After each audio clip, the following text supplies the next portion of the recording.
Hvala puno. Guys, my name is Nick Vujicic. I was born in Australia in 1982, moved from Australia to California in the year 2006. And my life story, I'm just thankful that people have seen my life on some sort of level, whether it's just YouTube videos or seeing pictures of a limbless guy's smile. People always ask me, what happened to you and how did you overcome what you've been through. The title of the message that I've been given is Transforming the Walls into Doors. When I speak corporately, the line that I like to use is changing obstacles into opportunities. Now, I'm very well aware to share with you as well, I know that there are 1 billion people going hungry today. I know that this year 1 million people will commit suicide. It's 1 every 40 seconds. I know today there are 120 million slaves, and I've met sex slaves, and I've seen the top of the pyramid as far as business and met the billionaires. I've met bankers, and I've also met orphans. We're all looking for something. We're all looking for hope. Hope you can't just have just because you were born with hope. No, we're born with pain. We're born and live through difficulties. And in our life, my parents always taught me that even though we don't know why I was born this way, that we have a choice. Either to be angry for what we don't have, or be thankful for what we do have. The power of that choice was the first thing that I had to overcome and decide for myself, especially in the early years of school. A lot of kids would come up to me and tease me. And I've been speaking at 5 congresses. I've met 7 presidents all around the world. My largest crowd was 110,000. I have 30,000 invitations for me to speak. So wherever I go, I talk about the value of life. I talk about anti-bullying messages for the school systems in different nations. The greatest thing is love. When we feel like we don't have enough love and we don't have enough hope, we start losing strength to live. For me, in my life as a child, I had a big wall. I was surrounded by 4 walls and a low ceiling of opportunity. I was set free in so many different ways, and especially surviving from day to day with my parents who loved me, who encouraged me, who told me that I was beautiful the way that I was, and not to worry about what other people said about me. I was actually the first special needs child to be integrated into the mainstream education system in Australia, and I was awarded Young Citizen of the Year in 1990. And the world is a hurting place, and the world needs hope, and the world needs love. Without hope, we feel like, why are we here? Well, brokenness. Here's mine. Today, I still have no arms, no legs. But everything's changed. Everything. For me, I was looking for hope and happiness, and I couldn't see it for many years. In fact, if this side of the table represents my hope, truth encourages me to become all that I can be. But then we have lies every day coming in our mind, people who discourage us. You know the people that you have in your life who, no matter how good of a day you're having, they'll bring you down.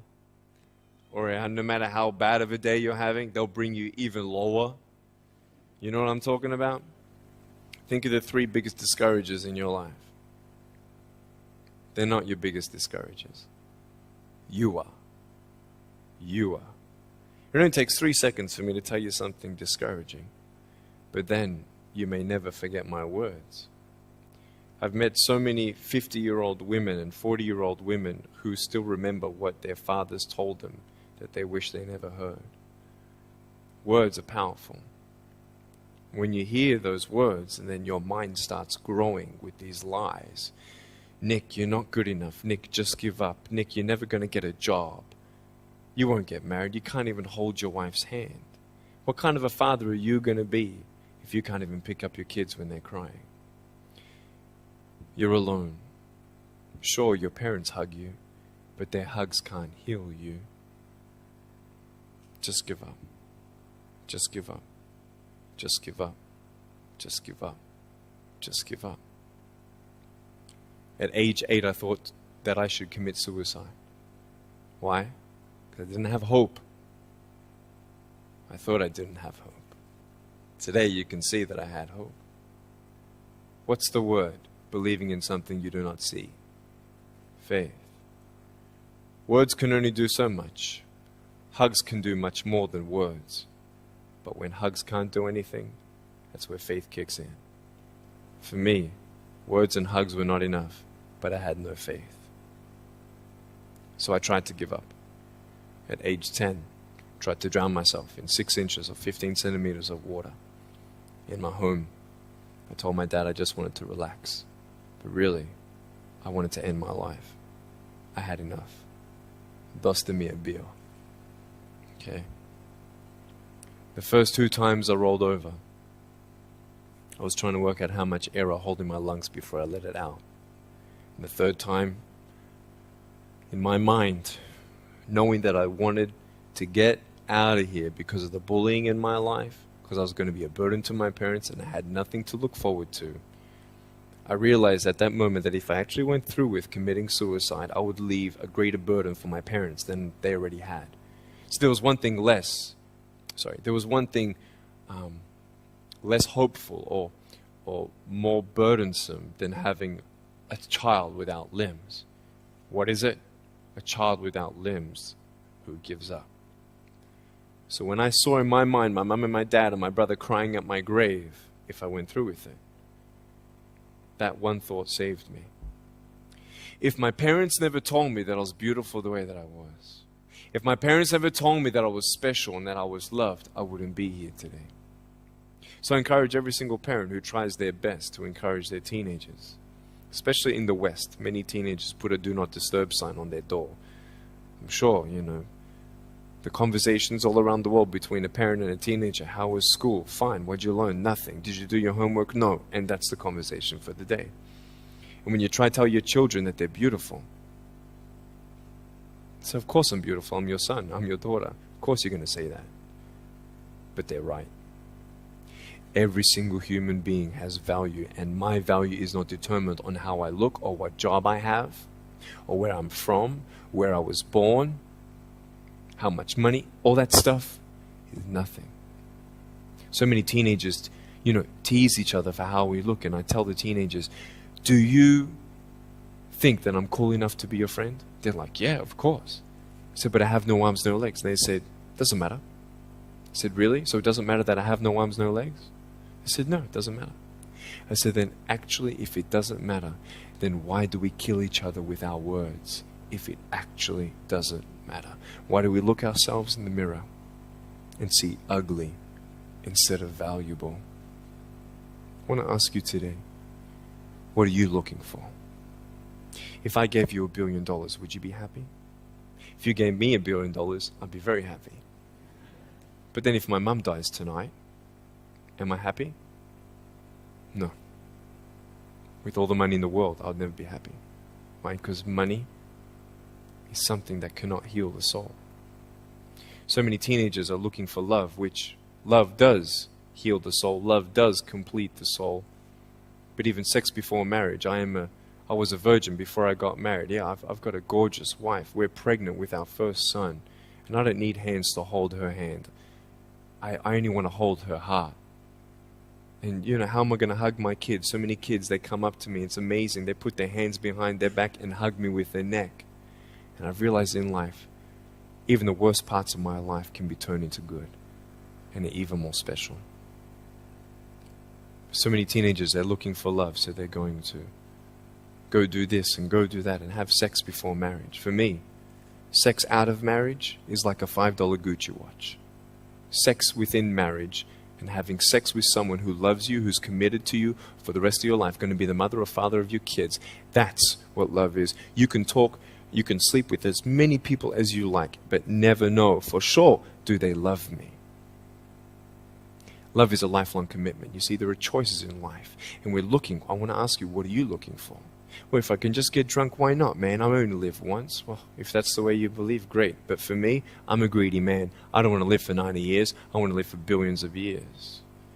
And I know that every day my choices will affect this life, other people's life, and my eternal life.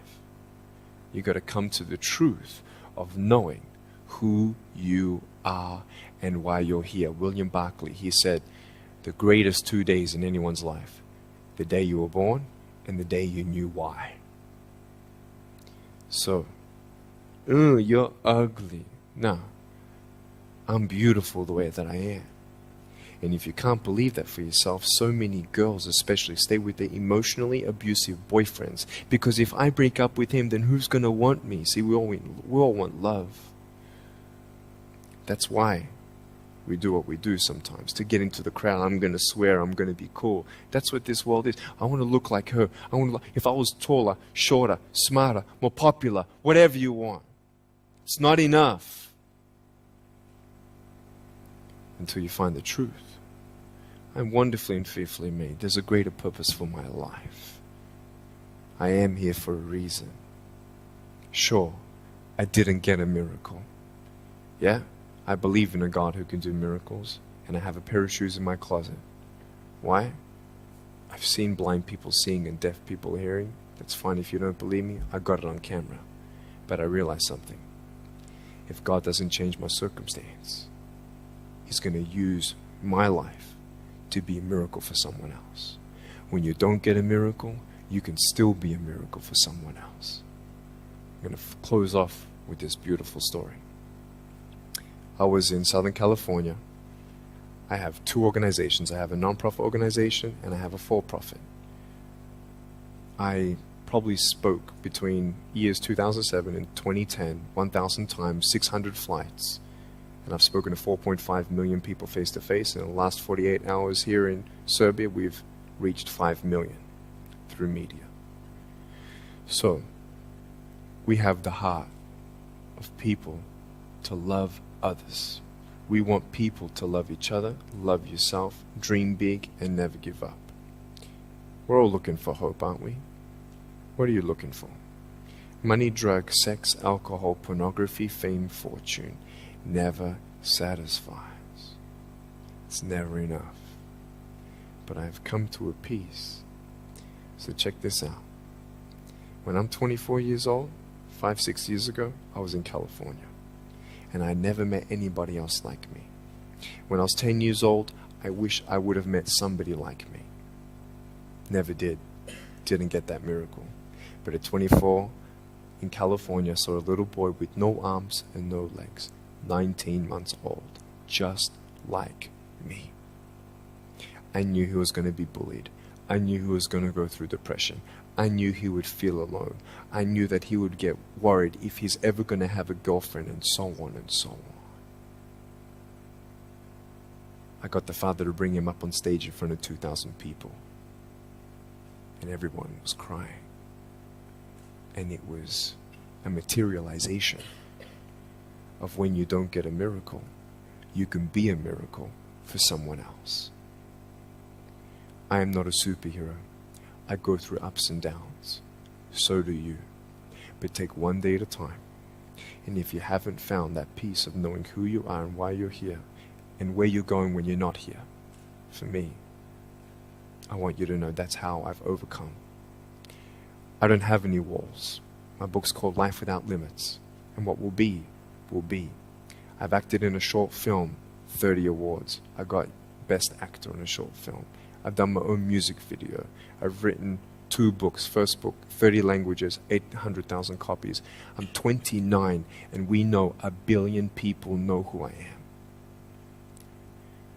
Not to bring up my pride or my name or my status. Trust me, I'm just like you. But I hope you are inspired to know that if I can dream big, then so can you. There are no walls. Find your peace, and you'll make your walls doors. Thank you so much.